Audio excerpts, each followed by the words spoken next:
Good morning, everyone. Apologize for the delay, working out some technical issues on this side.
Good morning, everyone. We're going to go ahead and get started.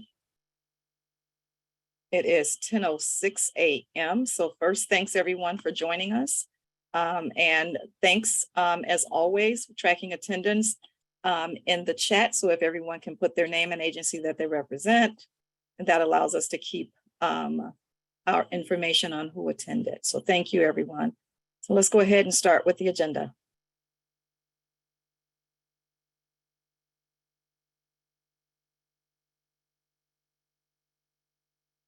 Next slide.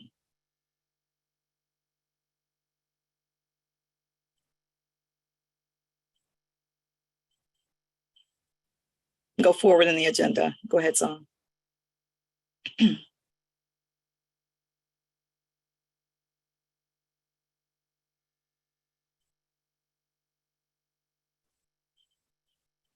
right, thank you. So good morning. I just want to go over a few things, and then as always, I'm going to turn it over to other team members and making sure that we're able to make it through the agenda in our time frame. So thanks, everyone. Happy Thursday. Of course, in my mind is always pre-Friday because it makes the day go just a little bit faster. So thanks again for joining. And so one of the things I want to do is first thank everyone who has worked with us to get our EHS Head Start, Early Head Start Child Care Partnership, and our Early Head Start Expansion Grant applications submitted. Thank you all for all of your work on those. We were able to submit this year on time by September 1 as they were due. So, hey, yay. Thank you. I know there were a couple of outstanding documents that people were asking for, but we were able to get those applications submitted, uploaded in the system on time. And what does that mean? What that means for us on this side is, and it always happens, is they will be reviewing the applications and may need additional information. There may be questions, but it gives us an opportunity in time to be able to respond to those without holding up our actual funding, which starts December 1. I will just say last year, due to timing and the time that it took for us to get everything in, we were funded on November 30th for a start date December 1, and you never want to do that. We were literally at the wire, and I had to seriously thank Region 5 and Office of Head Start staff because they worked until late that day to make sure that we had funding on December 1. And so we were there. This year, again, I thank all of you because we're not in that same predicament. Everything is in. We're responding to a few questions, but we made that date, and we made that because of all of you responding to the staff here and sending in your documents and doing all of your due diligence. So again, thank you on that. I know you are receiving in your box, if you're federally funded, Head Start, Early Head Start CCP, and EHS Expansion, CARES, CRSA, and ARP funding. I am going to send out a document that will explain to all of you what are eligible expenditures for those funding streams. We've had CARES before. CRSA and ARP are a little bit different, but I do want to make sure that we are able to get all of that in. so that we're able to make sure that you understand exactly what kinds of expenditures. What we will also be doing is in that same document is making sure that you understand your time frame by which you will be able to expend those dollars. Remembering that November 30th, our Head Start year ends, and then it starts again December 1. And so we will be tracking through and working with you on expenditures over this time period and also in the next for the remaining portion of those dollars. And so I know you got them in your box. I know you want to be able to start using some of those dollars, and you probably already have some expenses that you will be able to charge against those grants. But what I need to give you is the scope so that you understand exactly what are eligible expenditures. And there's 3 different notice of awards that I'm going through to make sure that I cover as expansively as I possibly can, because I really want you to be able to use these dollars. And so that will be coming out to all of you, and I apologize for the delay on that. One other thing that I do want to say, and some of you know about it, you've seen it on the news and you understand what we're going through here in the city of Chicago. As you all know, we're a welcoming city. City of Chicago is a welcoming city. As a result of that, we are receiving new arrivals that are coming to us from both Texas and Arizona. And Department of Family and Support Services is human services for City of Chicago. And so all of the divisions here in the department have been working collectively on making sure that we're able to have a response and action around arrivals coming in, making sure that we're able to stand up additional shelters. So anyone on this call who's been approached and are working with us on any part of this, I just wanted to take a moment to say thank you. I know I have staff from my division and other staff from other divisions that are deployed, that are volunteering, which means being there on the weekends as well, because those shelters are running 24/7, 7 days a week. And so just know that, you know, the work doesn't stop when we are human services. And I'm saying that because that's what you do every day, is provide human services in your work. And I understand how hard that is for all of you. And anything that we can do on our side is why DFSS Children's Services Division exists. But while we're existing in 2 worlds right now. One is making sure that we're doing everything on behalf of all of you, but at the same time being part of the response team. And so if there's some members of my team who you would normally reach out to, for example, Mara, who would normally be the person who would be working on our team with this agenda and making sure that we were processing through, she is at a volunteer center right now. And so we've deployed staff to help out, and we'll continue to do so as we go through this. So if you're hearing it on the news, if you see something about buses coming to Chicago, that's absolutely true. And we're working through the department to ensure, in the mayor's office of emergency management, everyone is working on it, including to the governor's office, making sure we're able to respond to those individual needs. Just wanted to make sure I put that out there for you. One of the other things I want to talk about, and I thank you for this as well, and that's a criminal records check. And I'm specifically responding to the one regarding CPS. I knew it was a heavy lift to get your staff out of the door because what we did do, we went from doing on-site to saying that your staff had to go to accurate biometric sites. I will say that as of today, we've got over 1,300 fingerprints done. So I thank you. That's a massive lift, but that lift was on your side. And so I want to thank all of you for getting your staff out. I do know that there's some who have not gone yet. And I know my staff are reaching out and trying to find out what staff have not been fingerprinted, if any. And I want you to understand the why behind that. CPS requires these background checks for anyone who is in front of any child funded by PFA-PI. One of the things that they have the ability to do is to determine if staff are not fingerprinted, that they cannot be in those classrooms where that funding is. And so we don't want to have any of you in a position where you're not able to provide services because your staff have not been background checked on the required CPS form. And so I know the forms have been available. Accurate biometric sites are available. Any of your staff who have not gone, they need to go, and you need to get them out of the door today, tomorrow, so that we are able to meet this obligation. They wanted them all done earlier on. Of course, there was no way to get all of that done, so we've extended the time, and we're still working with you to make sure that you get them in. But these are required. They're not optional. That if they are on a contract and you're funding them on a PFA or PI grant, they need to have had these background checks completed. And so if there are questions about that, B. Nichols is on, other staff members are around, and we'll be working with you around any any additional questions around that background check requirement.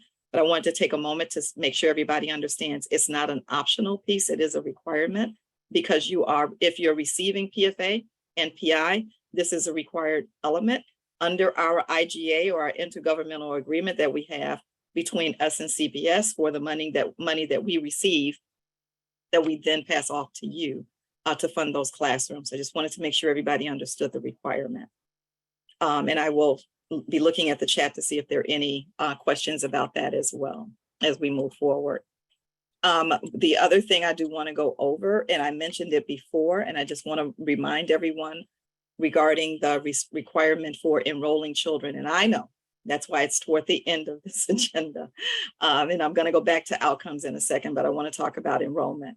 That we have to get our children in our systems, and we have to get them in our seats. And I know the technical teams that are working with the care system are day and night working to make sure that everything is migrated over so that you have the ability to do all of that. And so in order for that to happen, though, everyone needs to have gone in and claimed their ID number for your staff that's going to be using it. They needed to have gone into the system to ensure that they could even access the system to be able to do this. I know that people, and I'm going to say this because I'm a transparent person, I know some people have had some issues with training. And so I'm just going to put that out there, that I do know those issues have occurred. And I know that we're trying to work now with the vendors on some additional resources around training, because again, this is a new system. People need to be trained in order to be effective and efficient in the system. So we're working on that. But part of that training can only happen if people have gone through the system and actually claimed their IDs in order to get their access into the system. So we definitely need people on your side to finish that side of the work. The hub is still available. There's FAQs, there's information there. And I know that they've done some office hours to answer questions. But again, we are doing some other work around the training element. And we are right now, as we speak, migrating more data into the care systems to make the system work on your side and our side as well. So know that that is a work in progress, and we're still working to do that. And so the COPA, yes, we have for you, unless you are using it for CCAP. COPA is not your system. It is now Salesforce or CSD Cares. And again, the migration of data is what's going to allow you to do all of what you need. I know we stood it up and you were able to go in and find children, set up classrooms. There's a lot more work to be done, and I get that. And so what I'm saying to all of you, it is a work in progress. We're working on our side to do this as quickly as we can. Remembering just how massive amount of data was housed in COPA and trying to migrate all of that. The goal is to make sure that as we're migrating, that it is attaching to the right child at the right center, that we don't want to migrate data that doesn't attach to the right family. And so going through the verification process and making sure that we're walking through and doing all of that, which is necessary to make sure that all of our records are complete. We understand the continuation of services, therefore you need all of this data in order to do that. And that's the massive lift that we're going through right now. And I'm sure there are questions, and I'll be keeping my eye on the chat box to see what questions you have around that. The other thing that I do want to talk about, and we are going to send out some information to you regarding child outcomes, because what we want to do is talk about where we are. I will say that I did ask for some information from Teaching Strategies Goal in advance of them submitting their final report to me, just to give me an idea of what was the percentage of children in social emotional that were kindergarten ready at the end of the program year. And I will say to you that the number was 87%, and my hats are off to all of you for that. And the reason that I say that is this: we are still in a pandemic. Children are still going through everything that they're going through. Parents are still going through everything that they're going through, as well are your teachers. We're in a community where we know that there's different things that are happening in and around our children that are impacting their learning as well. And I will say, just yesterday, one of the last emails that I responded to was regarding a shooting in a community where bullets went through a window. No one was in the building at the time, Thank goodness for that. No one in that site was injured, but it did happen. And we know these occurrences impact the learning. We know that it impacts your stress level, operating your program, the staff coming in your program. But what we do know is it also impacts our children's learning. And so one of the things that we'll be looking at as we're thinking about what's happening with our children and their learning are all of these impacts that we know of that they have gone through and continue to go through COVID and everything else happening in and around them, to try to get a better idea about any other additional supports that we might want to put in place for you and for our children. And so more to come, but more information coming from you that's going to help us actually gather the data to help us understand if there's anything else that we need to deploy, meaning DFSS, to assist you. We want to do some assessment to make sure that we're deploying the right tools on your behalf. So more to come on that. But again, we will want to dive into child outcomes, because the goal, as we said in our Chicago Early Learning RFP in 2019, was that our children were showing up ready for kindergarten, and the predominant number of them go off to CPS. And so one of the numbers I've already given you was what it looked like for our children this last program year, saying that 87% of those children social emotionally were ready for kindergarten. I will also say since 2018, the number of children that are assessed at CPS as far as being kids ready, those numbers have continued to climb. One of the things we looked at when we were doing the Chicago Early Learning RFP was looking at it and saying our North Star was that all of our children were kindergarten ready. We knew then that the numbers were really, really low in our school district, meaning CPS, as far as the number of children showing up kindergarten ready. And the goal was to see that number continue to climb. And I will say thanks to you and thanks to the work being done there, of course, in CPS, because this is a combined number, that our numbers have steadily climbed. And at last look, it was over 60% of the children were kindergarten ready, specifically Black and Brown children were kindergarten ready this last program year. And again, that's a testament to you, because your children are in that number as well. And I don't want to take it lightly. I want us to dive into it to see what else we can do on our behalf. Are there more things we need to be looking at?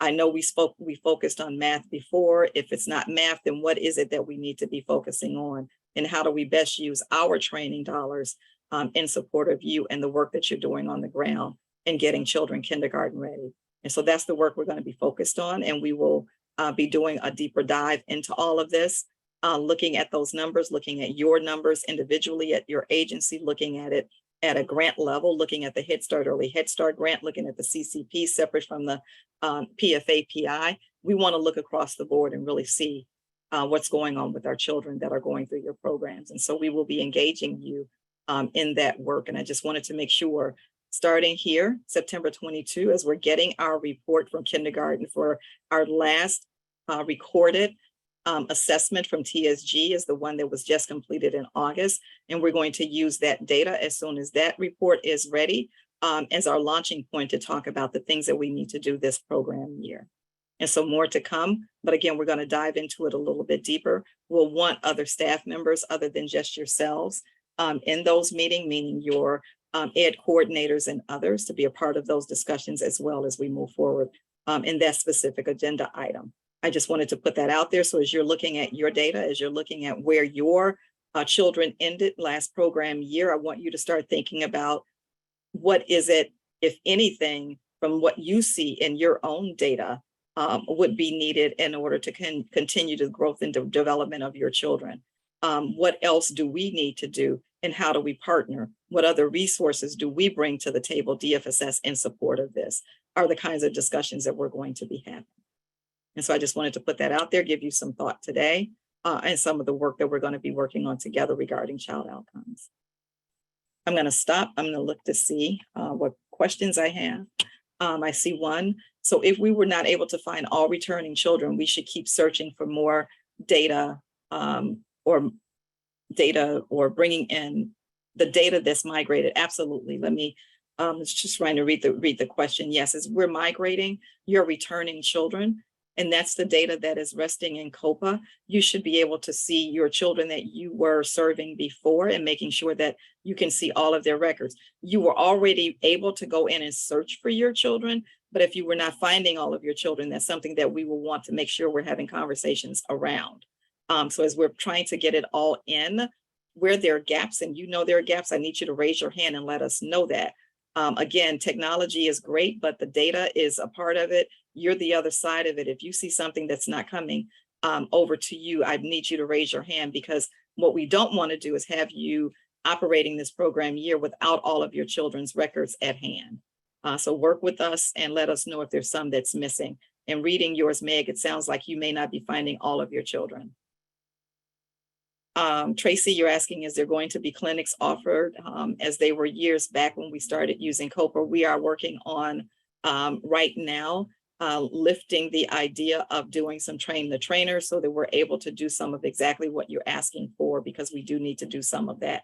And so we're looking at different models of training that we're going to continue to do. One thing we know, we have new staff coming in, so we've always got to be ready to train on this new data system. We also right now need to get all of you trained so that everybody out there feels that they have everything they need under their belt to be successful with this system. Another question that I see, how will DFSS communicate if there are issues with any of our COPA records to transfer? One, it's going to have to be twofold. I'm going to need to hear from you as well as we're going to be talking to you. If, for example, there's records that don't come over and you know these were children you were serving, you got to lift that to us. And that's why I'm bringing that up today. Because again, there's massive of records that are in COPA. You have to remember, we've had COPA for a long time. And I just want you to use this as an example. If you started serving a child at 6 weeks and that child is still with you and they're 4 years old now, years of record just on that one child exists in COPA. And then if you multiply that times every other child that you're serving and all of you and how many of you and how many sites and how many children, that's how many records we're trying to migrate. And so we need to work with you as you work with us to make sure that we're not missing any. And that's why I'm bringing it up today. As data is migrated, if there's something that's missing, I need you immediately to let us know so that we can have them dig into the data and make sure that we are able to pull that out. If there's a record, and what we did find is in some cases, it could just be a number that's off. That record's not going to migrate. So we would then be able to do the correction to make sure that that record can get to you. So we will be working with you, but I'm asking you to also work with the team here as we're migrating to let us know if there's anything that's not coming over from the system. You have your supervisors on your teams. I'd ask that you reach out to the supervisors on your team and let them know what's missing if you're not getting all of your records as the migrations are happening. And I know, and right now you don't have access to COPA, so you can't edit anything on your own. And that's absolutely true. Once we stood up the other system or the new system, we then turned off COPA to most of you. The only ones who are using COPA for anything right now are those that are on our CCAP contract. They're going in and using it for a portion of their work. But everything else right now, we're migrating over and using CSD Cares.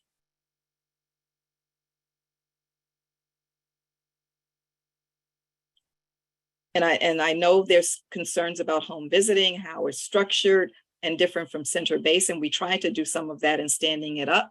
So Devana, that's one of the things that I'm going to ask you if you and I can talk a little bit about your concern offline, because as we're building this, I want to make sure if you see something different. One of the things that we were wanting to make sure, because in COPA, for example, just trying to capture your home visits, the system didn't allow us to really articulate that in that system. And we're trying to make sure we're able to do that in the new system. So that's some work that we're doing now. And so I'd like to talk to you offline to make sure we're able to do that.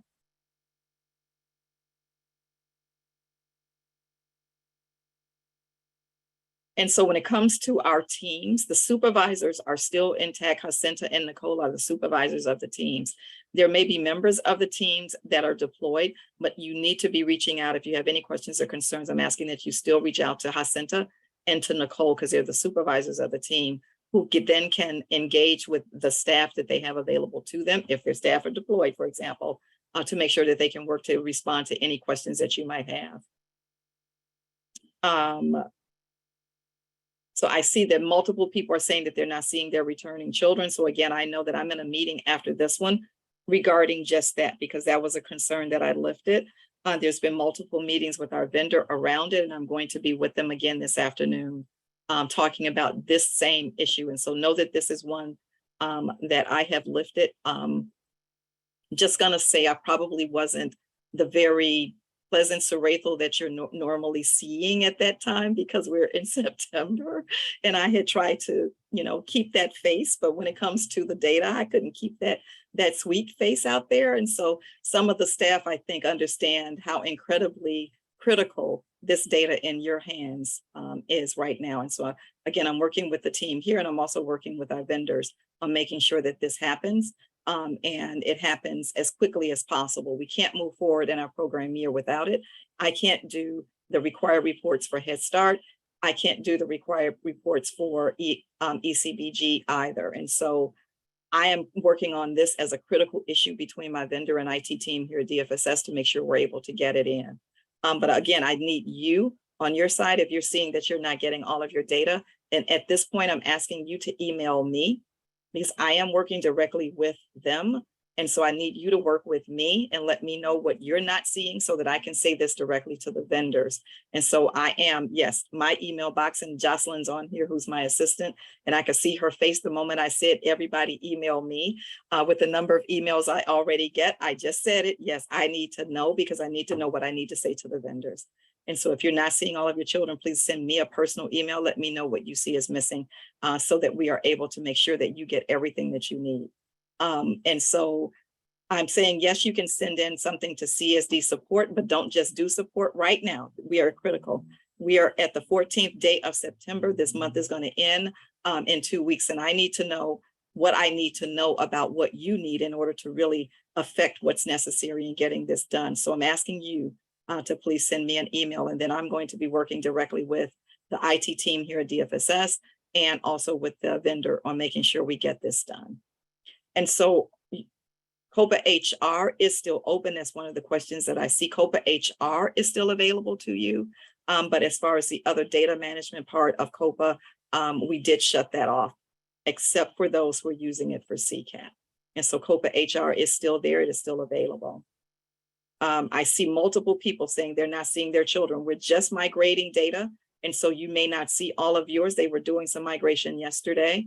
And I'm asking you, as you're constantly going into the system, let me know what you're seeing and what you're not seeing. I need to know so that I know what to say to them. And more comments about making sure that we are looking at home visiting programs, because the structure is indeed different. And we want to make sure that this system that we're building is more responsive to your needs than our previous system was. And that's what we're working on. So I see that as a second concern. And I will put my email address in here for everyone so that you can email me. Yes, I am. Or Jocelyn, can you do that quickly for me? Just respond everyone and put my email address in there, please. Thank you. Linda, you're saying you haven't been able to log in since last week. I see that in the chat. We will be talking to them about your agency and trying to figure out what's going on. I'm writing a note to myself. Andrea,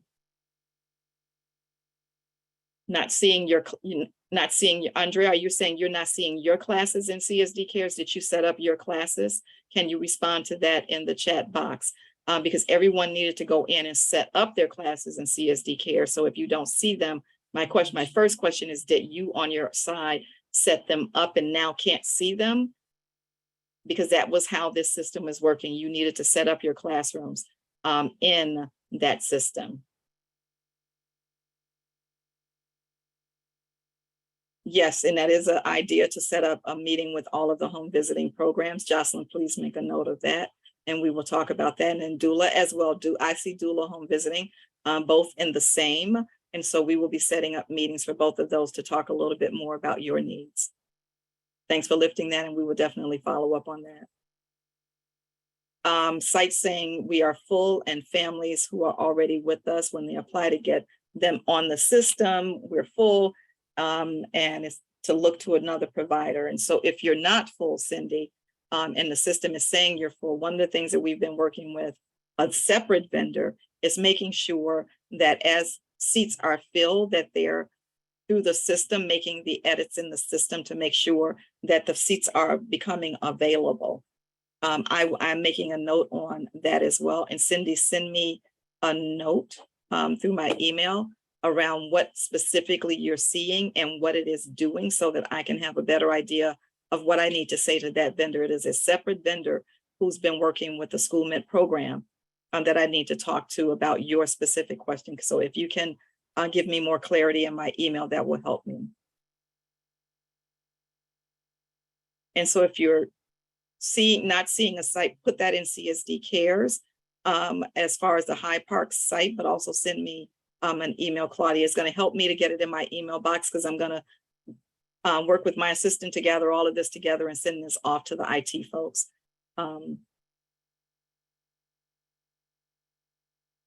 And so teacher ID numbers, I know there's some issues with that.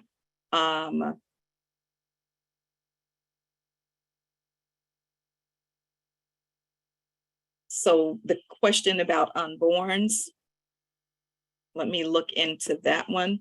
If they were in COPA, child's still not born, it still should have been under the mother's ID. We did not bring over all of the family data, and that's probably why you're not seeing on that particular family. That's off the top of my head, not being the IT person, but knowing what migrated may be the reason. And I know that's what they're working on now, is bringing over all the family data from which all of your unborns would show up.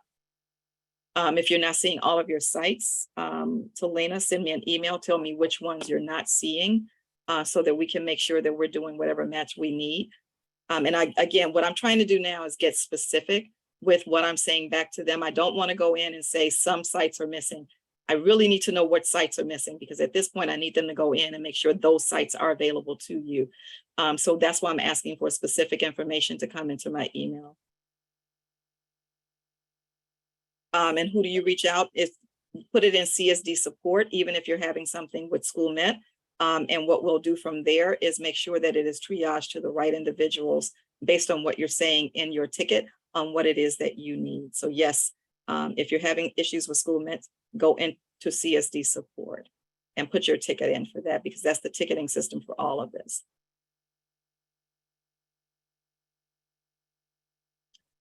Our HR requirements due into the system for sites. Right now, HR requirements, COPA is still available for HR.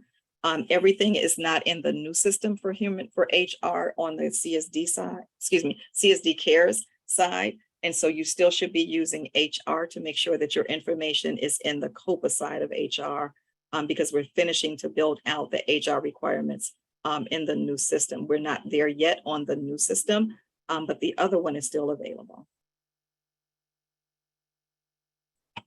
Those are the questions that I've seen so far that I was attempting to respond to as we were doing this.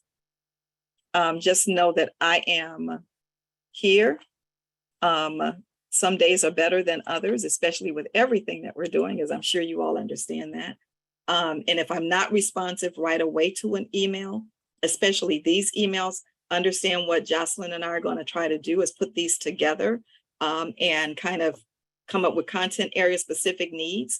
And if there's an agency that needs sites, if there's multiple agencies that need sites, we need to develop this spreadsheet that's going to go to them. These are things that these are the must-dos right away. And that's why I'm asking you to send that to me through my email so my assistant can work with me on getting that information directly to them. Again, your supervisors of your teams, Jacinta and Nicole, are still available to you. We do have some staff, as I've said, that have been deployed out to assist with new arrivals here in Chicago. But the work is still going. Individuals being deployed, we were very careful in thinking about who could be gone at what given time so that we could continue to be here in support of you. So even though people are gone, we're still here working every day in support of you. And now managing that and managing this, the part of whatever part of this we're managing, we are.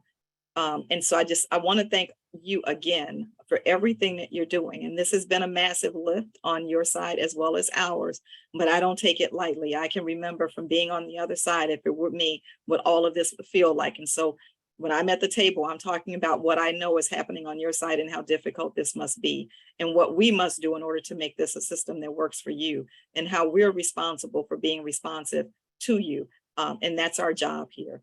And so again, I thank you, I thank you, I thank you for everything that you've done and everything that you will do.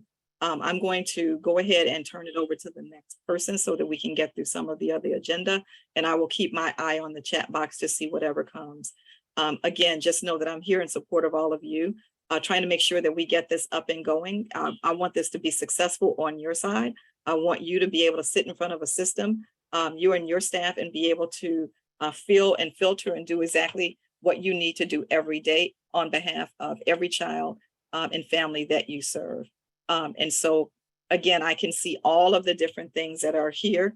We're going to pull these out, put these together, and do some discussions. Again, I have a meeting this afternoon with the vendor, and I'm going to take some of these directly with me to that meeting this afternoon as I'm talking to them about what we need in our system.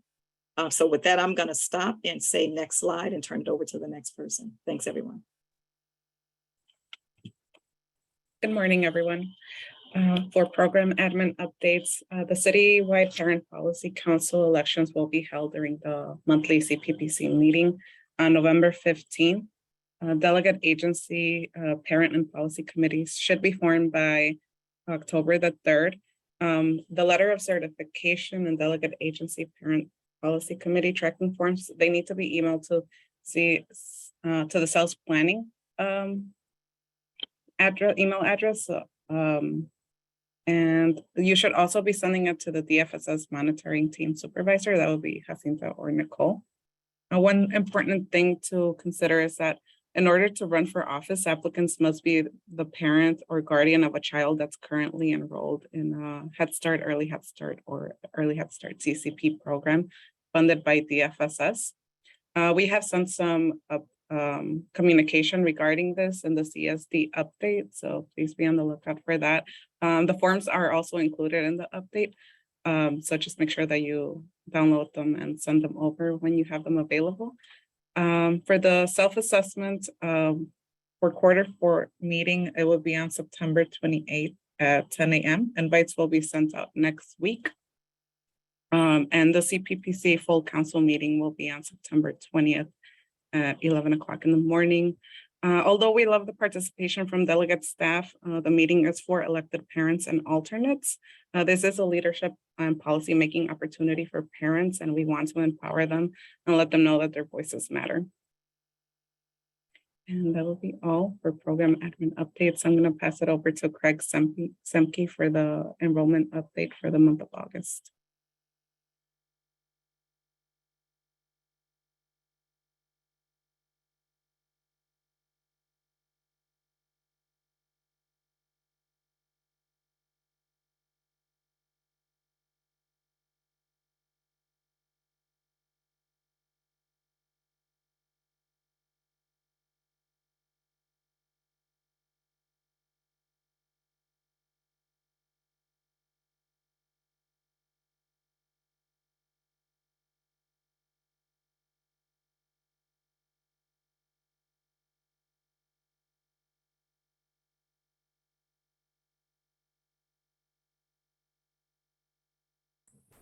Craig will be on momentarily.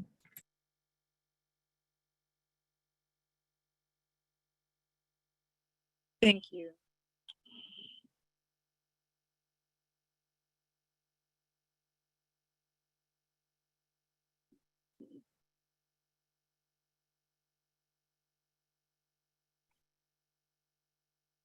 So while we're waiting on Craig to join, I will say, and I just want you to, when you're looking at this, this was August enrollment. And this is the enrollment that for Head Start, Early Head Start, CCP, and expansion.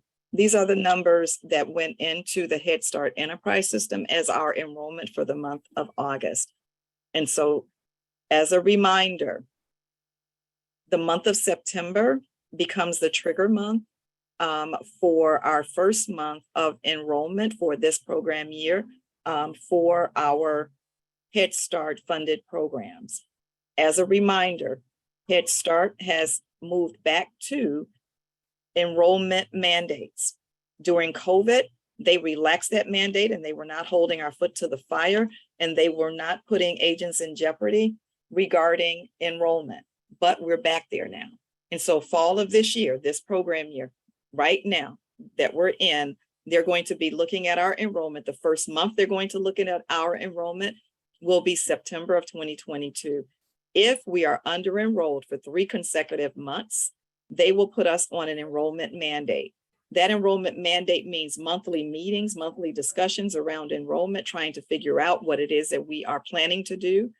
Agencies that are under enrolled will be working with you based on your under enrollment. If we get there, I'm hoping that we don't, to make sure that we have a plan of action in order to do this. I will say in conversations with the region, one of the things that they will be wanting us to look at is if, for example, if an agency in a community is unable to enroll, but another agency in that same or similar community is able to enroll, the question becomes, why are you holding slots here and not moving slots over there? I want to say that out loud to everybody, because as we're looking at this, we're not just going to look at the number. Right now, for example, I've got 1,084 Head Start across the 14 funded agencies. We know we need to be at 85% or better as far as enrollment. We really need to be 95 or better so that gives us a little bit of grace. But if we are not fully enrolled, then we've got to figure out where is the enrollment drop and what's hindering us from meeting that enrollment mandate. So there will be a lot more discussion about these numbers, and we will get much more granular about who is doing what so that we'll understand exactly what it is that we need to do regarding either one of the agencies that are funded through Head Start, Early Head Start, CCP, and Expansion. When it comes to PFA-PI, we're going to be looking at that data as well, because again, one of the things that we also know across all of these is if we're running massive under enrollment, then we're also under expending. And as we went through last year, we were trying to figure out ways to use dollars. It would behoove all of us is that we looked at our enrollment, figured it out earlier on, and make sure that we're using the dollars to the best of our advantage for all of the children and families that we serve and not holding on to them. But these are the numbers again in August. The date that was pulled, and this was because of CPS start date. These numbers were pulled, if I remember correctly, and I was looking to see if Craig is on. I believe these numbers were pulled around the 19th of August because of CPS's start date of the 22nd. And again, these are children that were in your programs that should be transitioning over into your data and adding to and those children that you are now enrolling that would be new for this program year. I do recognize some of the Head Start and some of the PFA children were in your programs that may have left for kindergarten. And so we know that those numbers flip at the end of the school year or the beginning of a new school year with children leaving. And I also know that I sent out information to multiple agencies to the tune of more than 200 children where families had selected a CPS school, although they were being served at a CBO. And so trying to stay on top of it so that we have an idea of exactly where we are. Our next report, again, is due October 7th for Head Start. And that one will go into the Head Start Enterprise System again. That will be the first month of enrollment where they will be looking to determine if we are meeting enrollment or if they need to keep their eye on the city of Chicago based on their concerns around our enrollment. And so that's why it is so critical for us to make sure this system is working for you so that all of this enrollment can be put in. Thanks, Craig. The 19th was the correct date, so thank you. Craig, I'm going to say you can go ahead and unmute. I was trying to give you some grace and time to get here, but go ahead if you want to add anything to what I've just said. Yes, I do, and apologies. I'm actually working feverishly this morning trying to get the program enrollment system up and running. So we have the last few weeks been enrolling children in the new CSD care system to try to get a count of who is in which classroom and age group. I'm sure many of you have noticed that we have not applied funding to the children yet. We have been working to resolve some issues with that to make sure that that can be done correctly. And that when you apply Head Start or PFA funding, for example, to the children, that it's going to be checking their eligibility and making sure that they're in the program where they belong, as we could do in the old system. I think we have mostly resolved that. So we've been meeting with the agency this week, or with the vendors this week, to try to resolve that issue. So first of all, what I'm asking is, there's another step that will have to happen. We'll get instructions about that as soon as we're certain that the system works, which may be this week, tomorrow. If not, it will be the beginning of next week. I'm pretty sure, because it looks like we have fixed the issue. But until you hear from us to do that, don't try to do it, because it's not working. But it will work. Again, hopefully today. It may already. I'm working with the vendor to try to find out. But just be aware that that is coming. Well, it'll be a fairly simple system once the children are enrolled in a classroom to apply various funding streams to them. It hasn't been done yet. We were, apologies for the delay. We just need to make sure that it's working correctly. And then once it is, it should be easier for everyone to do that. But for the time being, just make sure everyone is enrolled in the proper classroom. Several questions I know are coming up. I see them coming up. One of them that a couple people have asked already is, we had children who had program enrollments who did not actually return. Actually, I think you can deal with that. The way that we're dealing with that right now is to give them an end date that is the same as their start date. But if you want to send those lists of those children to me and my team, we can make sure to fix those situations for you. The other one has to do with enrollment in the home visiting groups, because the system doesn't let you set up a class for those, because you're going to take attendance for those.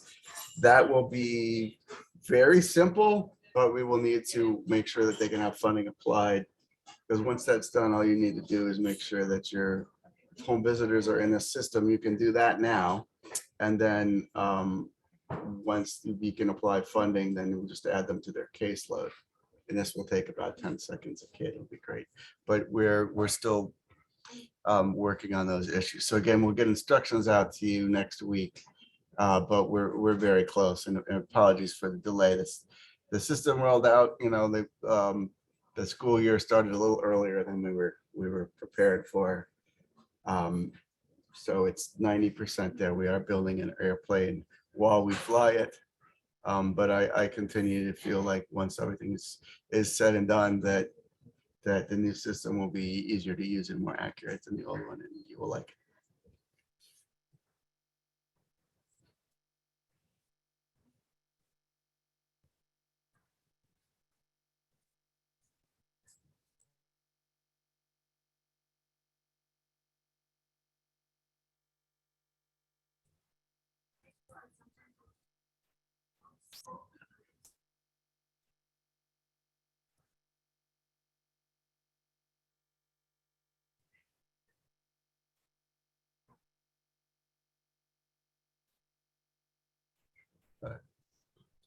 Thanks, Yeah, Craig. We sure can go thing. on to the next. Yeah.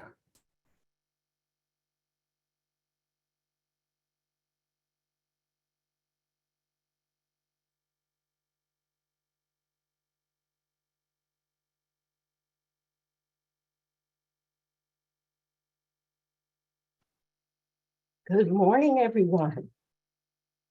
All right, couple of updates from me, and then 2 acknowledgements. So first, you all are very familiar that because we had a reduction in our base grant, DFSS went to, from a team of CPS, DFSS disabilities liaisons of 8 down to 3. We still have Nancy, Andrea, and Marisol. So they'll still be with us, and they will be working with all of you in your disability coordinators.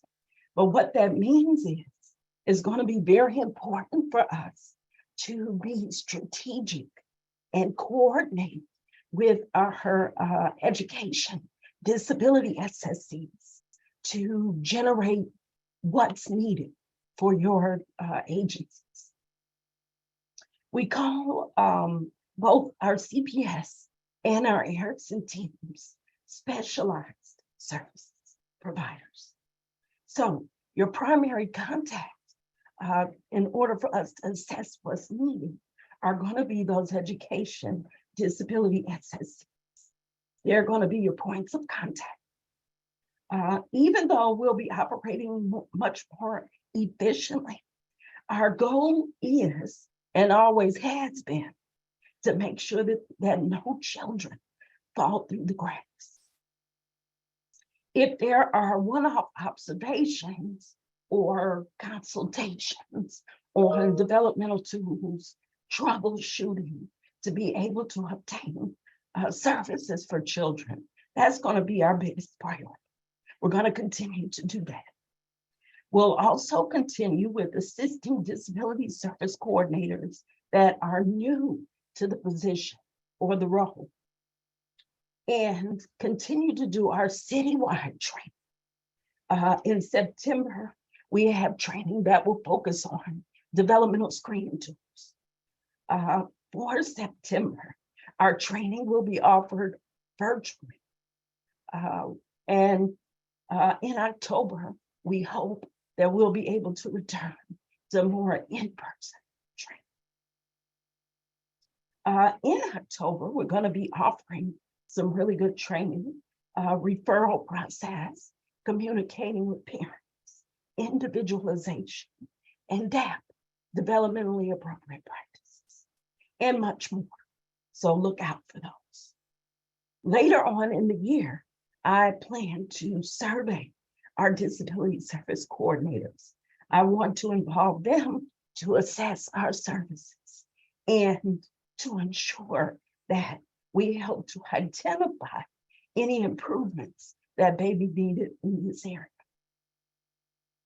Because our main goal is to make sure that we maintain the same level of services that we've been able to provide. Any questions regarding disability services, you can either unmute or put it in the chat and I'll try to answer. I don't think I need to say much more about background checks. So Rachel has articulated that, and just keep in mind that the deadline is tomorrow. So please be vigilant about that. Also send us your applicant lists. These lists are important to receive before your staff show up at Accurate. As for our federal staff, please continue to send your staff. These are your early Head Start, CCP staff, could be base grant staff. Please continue to send them on to Accurate to be background checked. Also continue to watch our CSD updates and alerts for more information. I also want to take a few minutes to provide a few acknowledgements. I do see your text, Dr. Nichols. How do I make sure that I'm using disability services correctly? I do have the guidance moving forward. Thank you for that question. That is something that we're moving through, and we ask for everyone's patience as we do that. But again, our main concern is making sure that children are receiving the services that are provided. Again, the reason we're coordinating with our education disability SSCs is because they already work with your disability services coordinators and they know what agencies need. So hang with us in this process, but know that's the priority, and reaching out to those new disability coordinators. Hope I answered your question. And feel free to call me, email me if you have other questions. All right, acknowledgements. At this year's Region 5 Head Start Association Conference, They will be debuting a film based on Office of Head Start's African American Boys Initiative.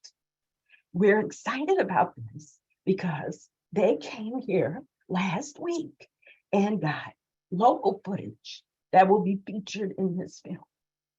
The producer of Black Boys, I don't know if you all have seen it, but it's available right now on Prime Video, was here last week, and he got footage at our Trinity United Agency, Jeremiah Wright Center last week.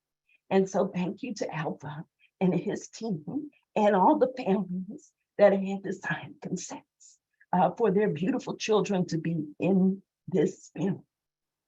He told us to, the producer told us to look forward to an accompaniment sequel, which will be on Black girls. So I'm excited to bring that to you, as well as an announcement that the Office of Head Start Innovation Study on children experiencing trauma in our early childhood programs. Office of Head Start worked with Lurie's Children's Hospital as well as UNC. They have now selected 4 agencies representing TFSS to participate in this study. So congratulations to Ada S. McKinley and Erie Neighborhood House, which are the new inductees. They will be joining Montessori of Inglewood and the YMCA in this study. So we should have some very valuable resources that will come out of this study, and we will be bringing to you later in the year. And I see one other question from Tracy. Who are we sending the monthly disabilities report to? Continue sending that report to the 2 liaisons that are here. What we will do, and we're working on it as we speak this morning, we just discussed, having those liaisons tied to the 2 monitoring teams. So if you have been sending those, as you should, to your disability education and disability SSCs, continue to send it to them. And then when we notify you who is going to be, which liaison will be on those teams, then you can begin to send it to those liaisons. Catherine, for the background checks, we completed those in August. Do you need the receipts of completion from us? Yes, we will be asking you to send us those receipts. As you heard earlier, there's a transition process between COPA and Salesforce. And so we're working on that. However, I would ask that you send that information directly to your 2 monitoring team leads for now, until those systems are up and running, so that we have those receipts on file. Megan asks, what program models is that disability report for? Again, let me take a look at it and get back to you on that, Megan, and everyone else. But I believe we have been capturing it at some level for all programs, but let me verify. I do know Head Start is what we've been capturing. Okay, if there are no other questions, and I appreciate all of those questions. Oh, we have one more from Althea. I was not sure what was said about the background checks. Althea, same information that I emailed to you yesterday, that they need to be done by tomorrow. And you and I can, work through that if you have any further questions. And with that, those are the health and safety updates. Thank you. And I'm turning it over to the next presenter.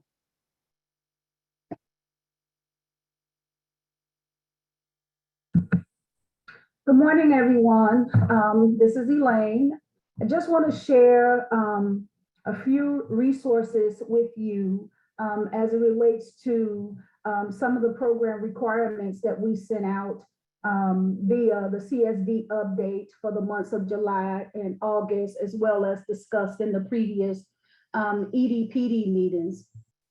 And as you heard Ariel say, as it relates to the Citywide Parent Policy Council, those elections are coming up very soon, within the next month. And so just wanted to provide you with some additional resources to support parents as leaders on the Policy Council Policy Committee.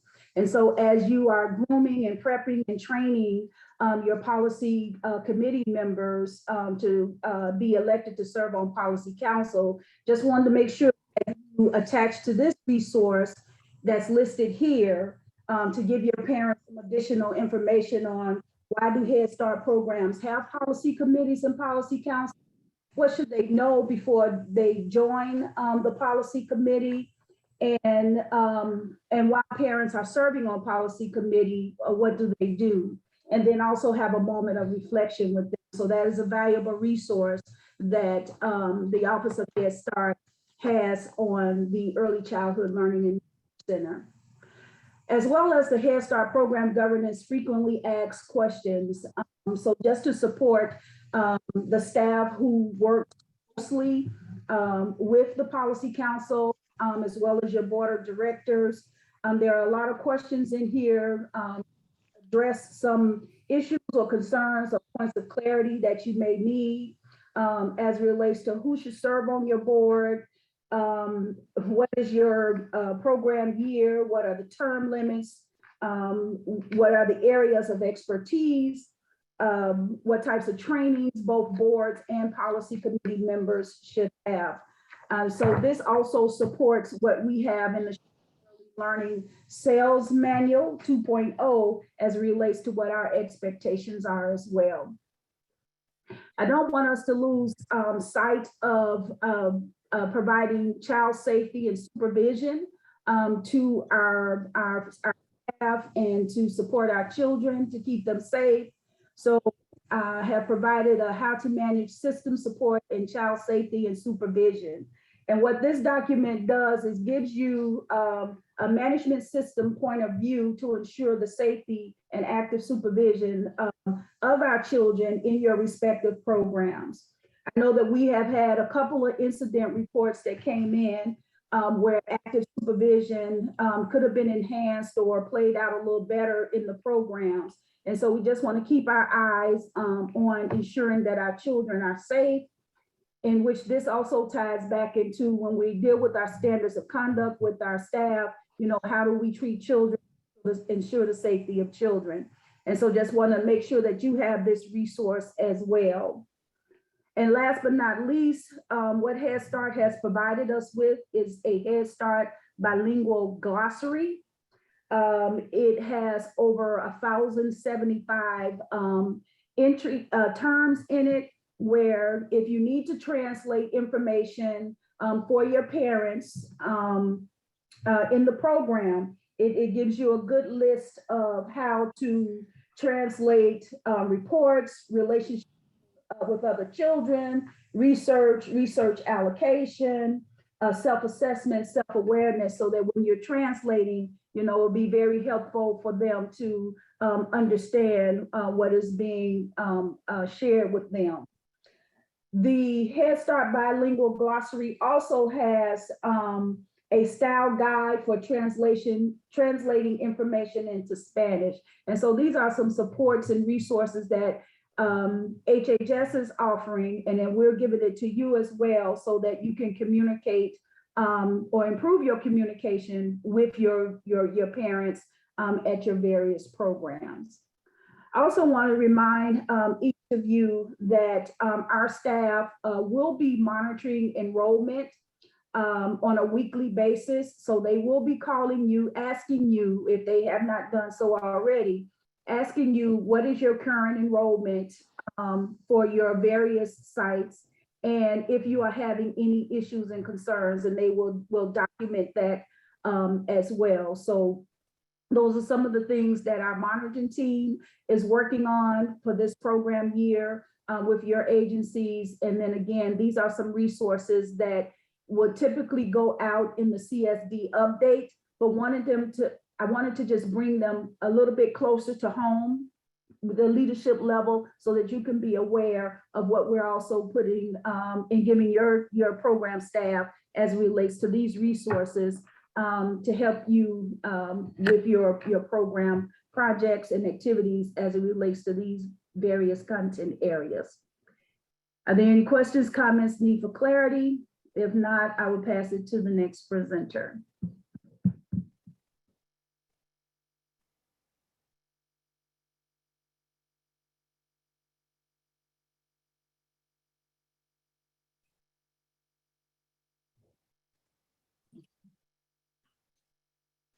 Good morning, everyone. Nicole Roberts here with DFSS Finance. Our current expenditure rates, right now, we have a quarter left of expenditures for the federal grants, and Head Start is at 51% expended.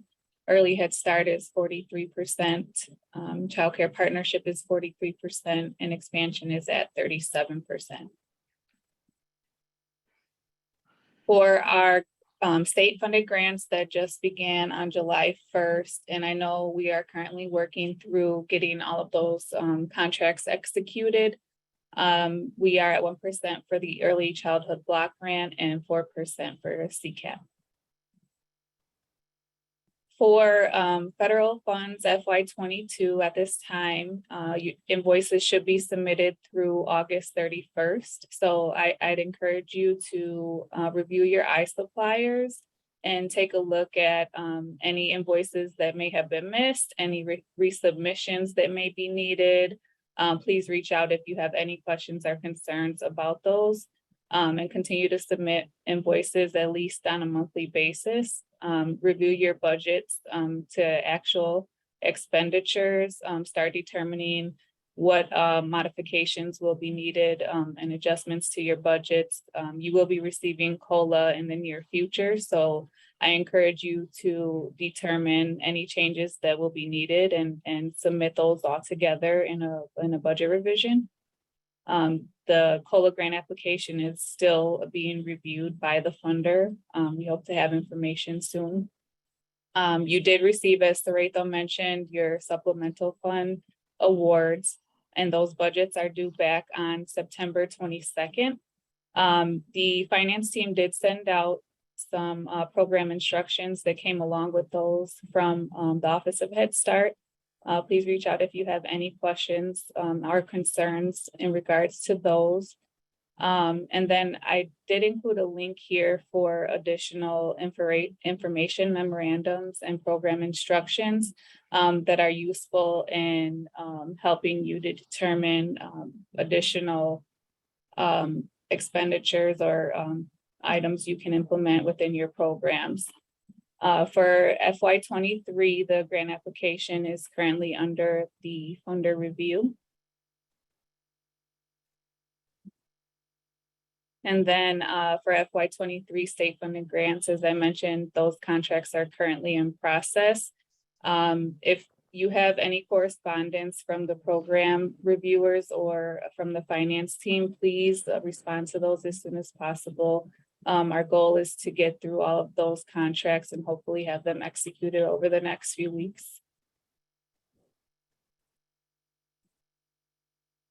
And then again, I included a link to iSupplier. Please review that.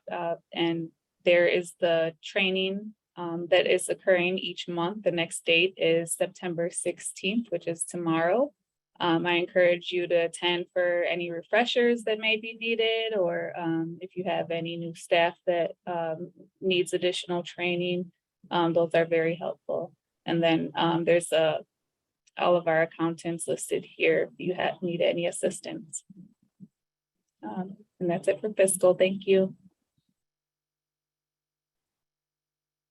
I see a question regarding the scope for the supplemental funds.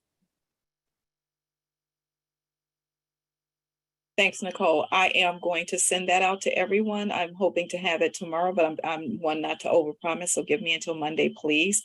I'm in meetings until 6 o'clock today.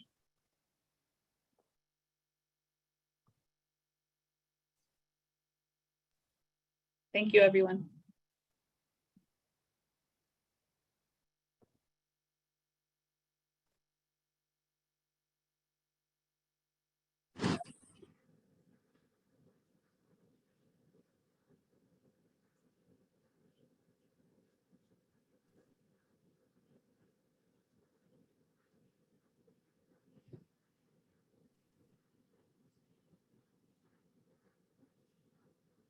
I'm sorry, everyone. It's Justin Wilson here. I'm just bringing up my slides.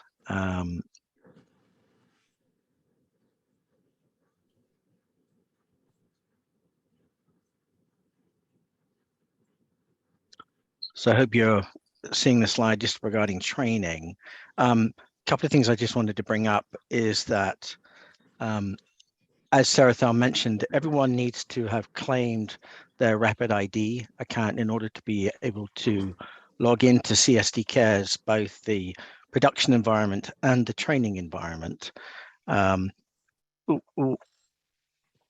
I'm hearing the screen is not showing. Sorry, bear with me.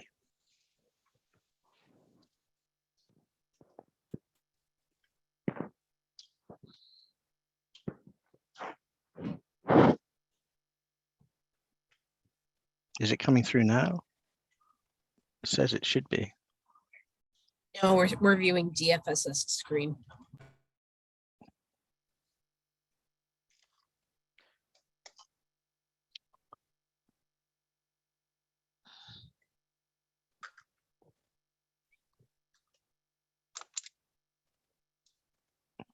I do apologize, everyone.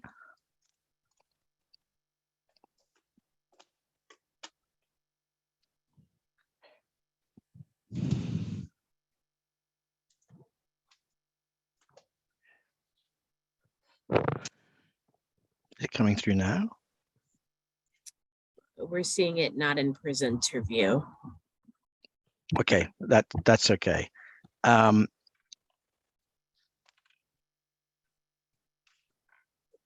So what I wanted to make just to remind everyone, sorry about that, that the you need to claim your Rapid ID. Your staff need to claim Rapid ID so that they can be able to access CSD Cares production and the training environment. One thing I really want to get across here is that training is still available. The latest training calendar has been published to the Digital Hub, and we'll put the link to that in the messaging right now. My colleague Aaron will do that. And what we have is training going through till the end of next week.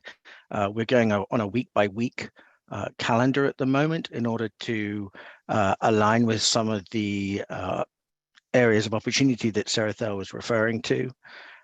So please, do have your staff look at that latest training calendar. They can sign up for both virtual instructor-led training, but also webinars, which really gives flexibility. If people's calendars don't support the instructor-led training, they can sign up for webinars. And in order to support still the kind of the Q&A capability, we have what we're calling office hours, which certainly are available to anyone that's attended a webinar, but equally are available to anyone that attended a instructor-led class.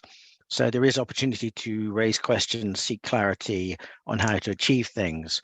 Equally, if something is not happening for you, i.e. you're having a login issue, you're having a training issue, you're seeing a data issue, as Sarathel mentioned, she would like to be informed about those issues, but we'd always recommend please include CSD support, which you can do either directly email CSD support, or if you're in the Digital Hub and you use the contact capability, it does the same thing.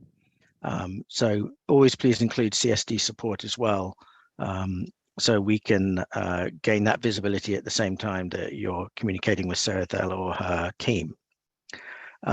One thing I do want to make you aware of is that the training team intend to communicate with for all users that have claimed their Rapid ID accounts, just reminding them of training being available.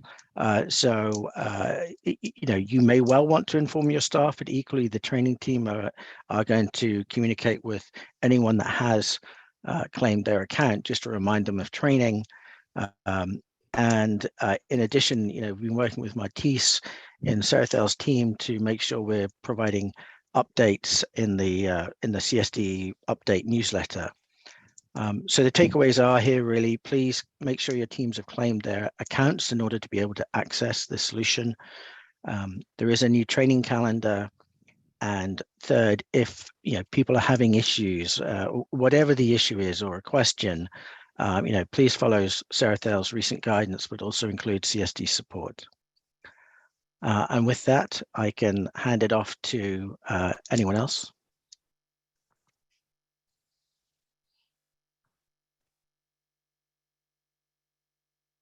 Thanks, Justin.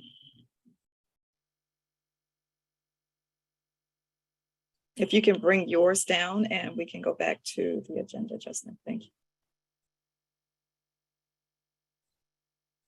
Thank you.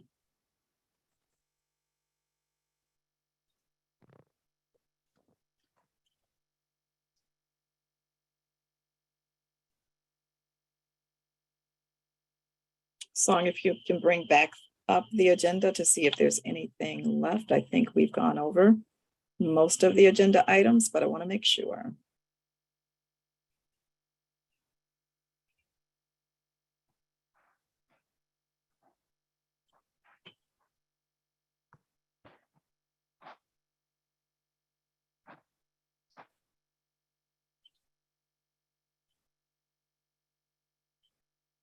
All righty. So it looks like Justin was the last presenter. What I want to do is I'm going back through chat to see if there's anything that we're missing.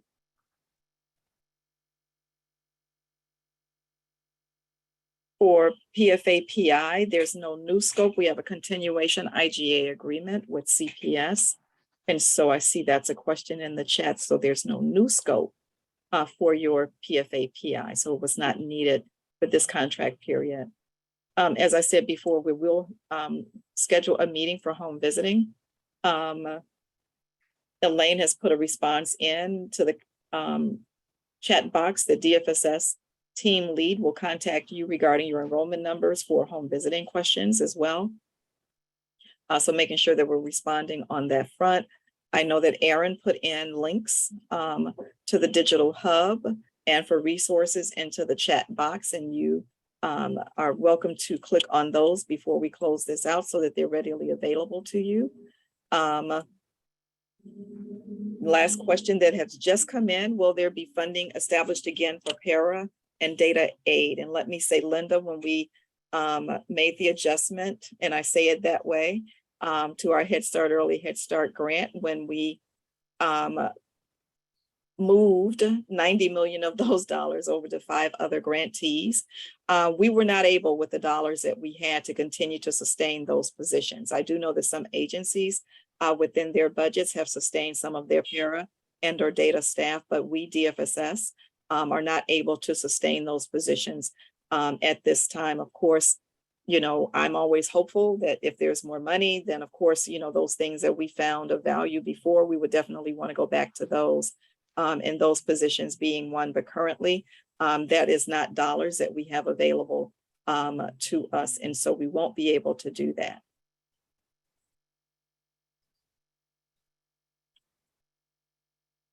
And so I know we've talked about the CARES, CURSA, and ARP dollars. And so one of the things I do want to say, for example, we know that the dollars are funded through, for example, March of 2023. Our funding year ends November 30th of 2022. And so we will be looking carefully at the utilization of all of our dollars over the next couple of months to see what and how we will be doing any of the work beyond this current contract year. The dollars do extend themselves into March of 2023.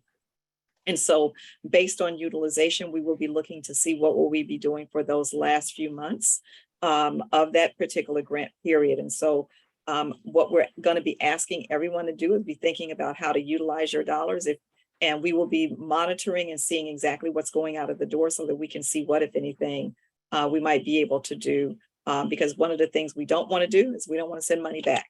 So we'll be finding ways to make sure that we're able to expend our dollars.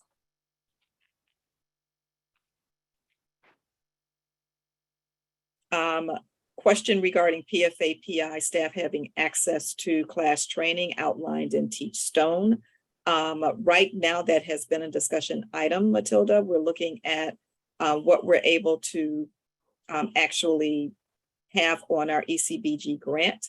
And as soon as I'm able to have more information and clarifying some of that, we will put some of that information back out to all of you regarding class and PFA PI. And so I will have William Hill send some information back out regarding class to PFA PI funded organizations.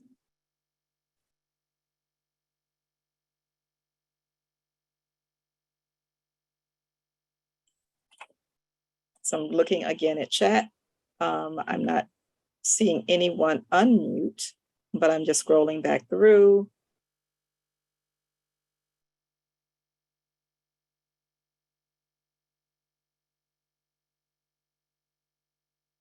So when we're calling for support to early learning hotline, call DFSS for help. Again, I'm not sure exactly what it is you're looking for when you're looking for help. The CSD support number is one for to reach out to DFSS if you're having issues with our technology system. If you're going to the Chicago Early Learning Helpline, that would be a number that reaches out to Illinois Action for Children. And that's not an 866 number, so I'm not sure exactly what 866 number you're referring to. So help me with that one so I can understand exactly what you're trying to get to. Jacqueline, I want to make sure that I'm directing you correctly. You can either unmute and talk to me, or you can put it in the chat so that we can respond to you regarding your request for assistance to early learning. Yes, we're trying to get help with the care system support. Okay. But it says to call the early learning number. And when I call early learning and tell them what my issue is, they say, oh no, that's a DFSS issue. Absolutely. Call this 866 number. And when I call the 866 number, it says that this is an unmanned number. You need to call early childhood, early learning. All right, so I'm going to ask you to reach out to CSD support. And that's a ticketing system where you put in what your issues are. And then one of the staff members manning that email, that's the support system, actually will respond to you regarding what your concerns are. What is it that you're saying that you need help with? I need help with, because I have some children that's in school meant Okay. that they're on the waiting list. However, I cannot move them to be accepted. Okay. I did talk to Craig and he sent me a list and he asked me to go through the list. And I did go through the list and I declined a lot of the students because he said after I declined those students, I should be able to move those students to the waiting list. However, that's not the case. I can't do it. Another issue I have is when I'm applying on behalf of the parent, once I get to a certain point, I think it's number 13 or 14, it clicks off on me. I can't click on a child, it just gives me a blank screen.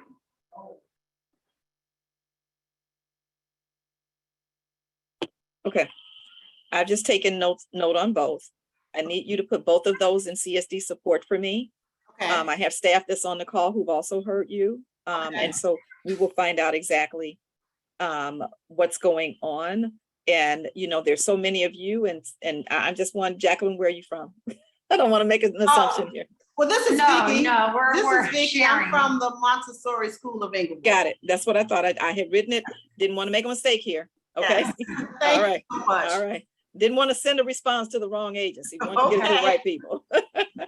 All right. All right. Thank you. You're I have- welcome. I All have right, a thanks. question. Yes. Our information on the Chicago Early Learning site needs to be updated. And I called the number for Chicago Early Learning. And so what number or whom should I reach out to make sure that it's updated? Let me ask you a question because we were reaching out and we had everything. We were asking everyone to update their information before we started in August. Did you guys update your information in August and you need a new update? Yes. Okay. Yes. Okay. Let me find out exactly who that needs to go to. Dr. Eccles, I'll get back to you on that one. Thank you so kind. Oh, you're welcome.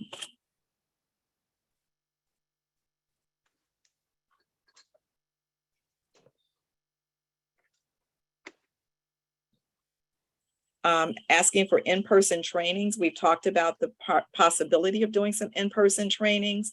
I'm not there yet because of I need a core group of folks to be able to do some of that.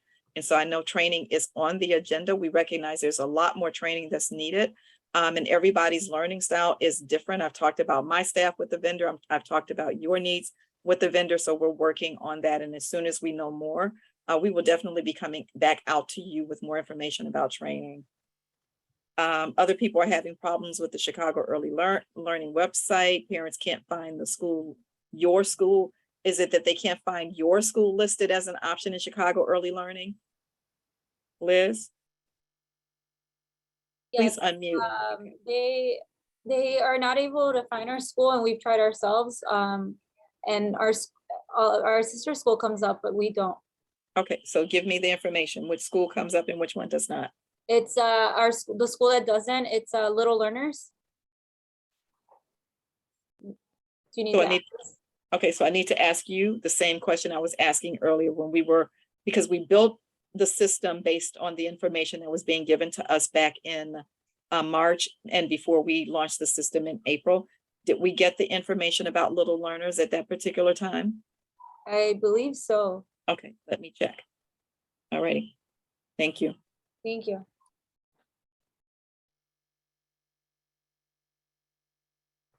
Will there be an increase in funds to support salary increases to address the workforce shortages salaries that exceed the current Chicago early learning levels? Janola, I am going to, as always, through my career in early learning, remain hopeful that we will continue to get additional dollars that will allow us to do that. Know that each time we've gotten an increase, we pass that off. And since putting out the Chicago Early Learning RFP, each time we've done it, what we're saying is it needs to go into salaries because we recognize that the only way to get us a workforce that stays with us over time, that feels supported and feels respected, is that we continue to work on salary increases. And so know that that is a discussion that we're having statewide. It is also on the national radar as well. And so as soon as we get any increases on any of ours, and right now don't have any, know that there may be some coming, especially when it comes to the early childhood block grant. But again, having nothing in front of me today, I have nothing to speak from. But know that as we receive increases, we definitely will be passing those off because the goal is to continue to increase salaries for our workforce. And that is a goal. And I know it is a promise that we have made and will continue to follow through as we fund our agencies with the dollars that we receive. Devonna, you're saying yours needs to be updated as well. Okay. I'm going to talk to my team and see what we need to do in order making sure that we are able to structure updates for the Chicago Early Learning website. And we will get information back out to everyone because of the number of you that have raised it in this chat box. It will be something that will be added to the CSD update. So please continue to look at the update to get the information on the how and the where.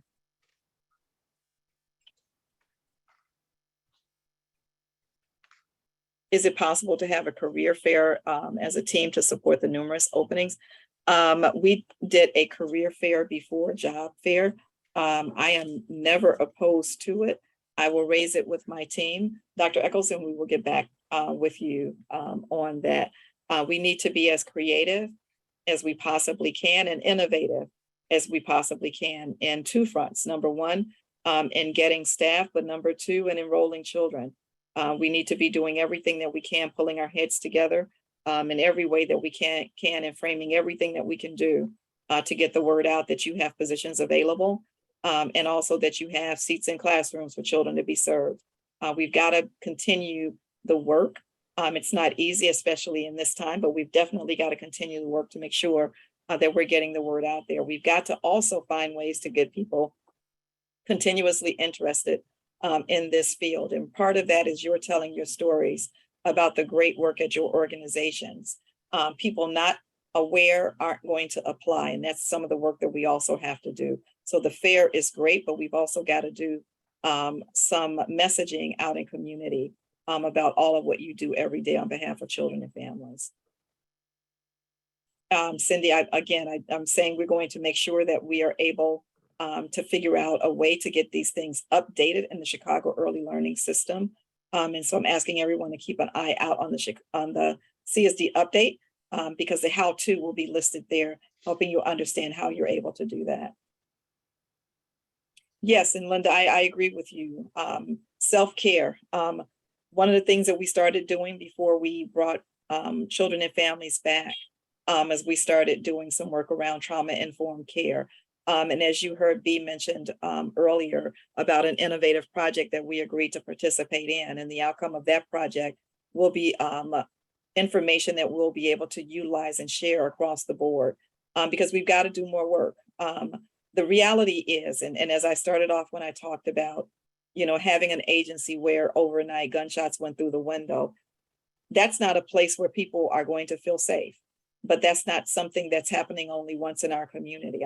I wish I could sit here and say in this recent year that we haven't lost a child, and we indeed have, and it's to gun violence. And so this is what's going on in and around our communities. Our staff are suffering through it. You're suffering through it, the children and families that we are.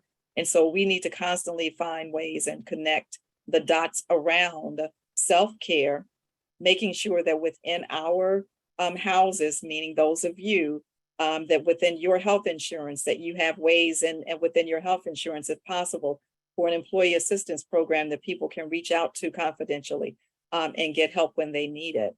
That we're constantly looking at trauma-informed practices and that we are engaging with our mental health support, that we're doing everything that we can because these are issues that are real and they are showing their way in multiple ways in children and staff and everyone else.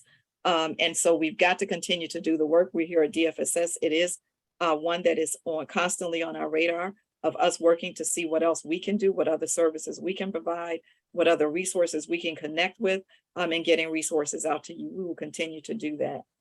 We've got to talk about the current staff. We've got to talk about the current staff because the current staff, if they're not healthy and well, other individuals won't want to join, and we get that. And that's why it's so important for us to continue to do exactly what we're doing. Thanks, B, for putting that in. It just take too long.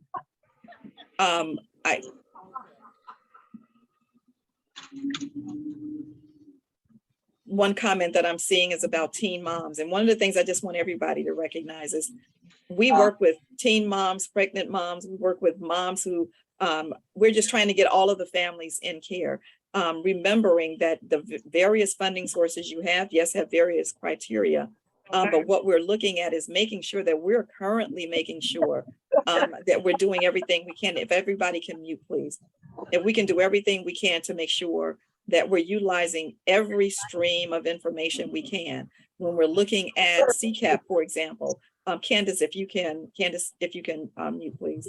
If you can make sure that as we're looking at what we're doing, EHSCCP, for example, EHS, you've got funding streams that allow you to enroll families and then work with them through to employment. Your CCAP program still allows you to work with families through to employment, getting teen moms in, getting them back in school. We just have to be creative. We've got to figure out all the kind of ways to touch the people in the communities that we serve and get them in our programs. Linda, you shared it with me. Can I share what you sent to me with everyone else? And if so, if you're saying, yes, this is something that can be shared, I'll definitely make sure that it goes out into the CSD update as well. Our PFI, excuse me, thank you.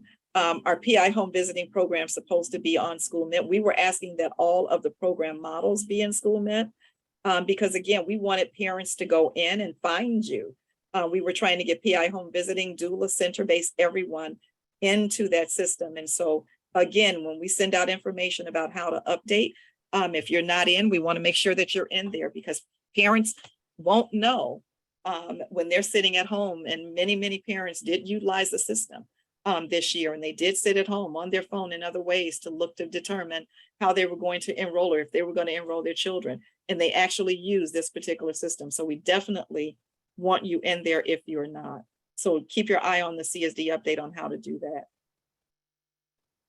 Are we able to have a mental health consultant assigned, or is this no longer an option? We lost our contract. So let me say that we have our mental health provider still through DFSS. B, if you can please work respond to Dina about SGA and working with them because that SGA is still our mental health consultant. And so I'm asking B to reach out to you. And she's saying she's going to touch base with you, Dana, and talk to you about getting that mental health support there at your organization. And so as a reminder, and I'm not going to take, much more time, we've gone through the different things that are in the chat box and the different questions. But we also want to make sure that you remember that DFSS Children's Services Division, we are here to support you. We are here to make sure that the things that you need, that we find ways to support. I want you to understand also, yes, there's been some changes in the staffing here in this Children's Services Division, but we have not stopped the work. The work has continued. We may have fewer people, but I've got fewer. Now I'm just trying to think of the right word. I have an awesome team here at DFSS, and I say it to them as often as I can because I can see just how much they are doing each and every day in support of all of you. And we're right now, one of the things that I charge my leadership team with is being a think tank and thinking outside the box. It's time for us to get creative and thinking about different ways and different things that we can do in support of all of you. And so that's part of their charge with me, is to start thinking outside of the box in different ways on supports and services, enrollment, and all of those, because those are, just like they're your responsibility, they're ours as well.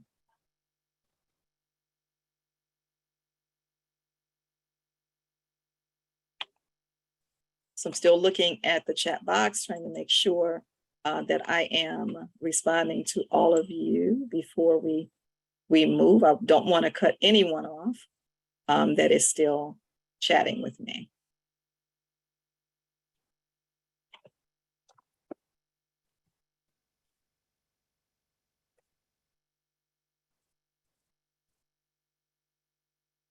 If there's a need for mental health consultation, please contact me. Ann is our mental health consultant. Thank you, Ann, for chiming in and letting everyone know how to reach out to you. Thank you, thank you, thank you. In closing, and I do want to go ahead and give you some time back today. We are here in support of you, but what you do is critical. We know that the place that all of our children need to be are in safe learning environments, which you provide on the ground. I remind everybody, we don't currently do any. I say currently, who knows? Maybe someday in someone's future, we might think about some other ways that we can do business here at DFSS.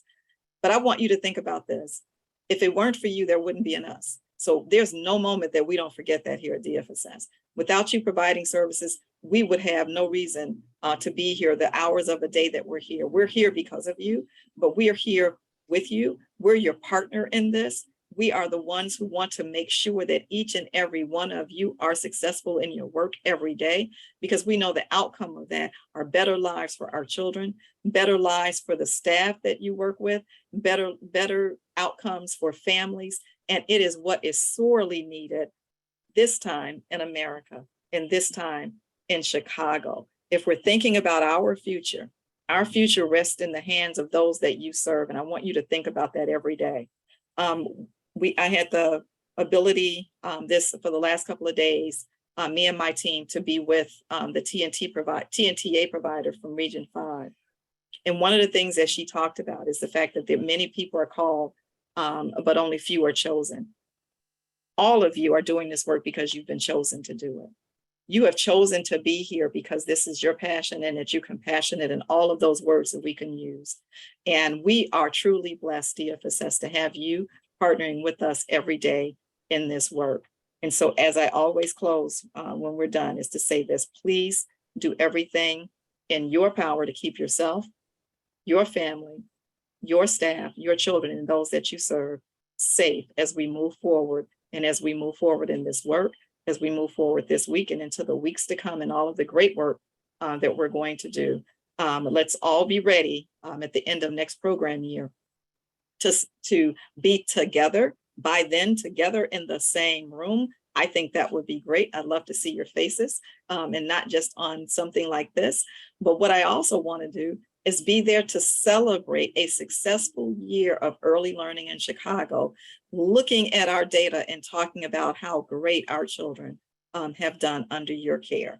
And my ability to be physically present with you and able to thank you is what I am sorely missing, is my ability to do that. And so again, I thank you, I thank you, I thank you. Be well and be safe. And we will be with you in just a few weeks to talk more about all of the great things that we're all planning to do this year. And so again, have a great rest of your day. Move forward into the next weeks, just thinking about how great it's going to be when we celebrate the end of this program year and how great and wonderful everything has been. So thank you, everyone. Have a great rest of your day. And thank you, thank you, thank you, thank you, everyone, for all of the thank yous in the chat box and acknowledgement. Thank you, thank you, thank you. See you soon. Take care, everyone.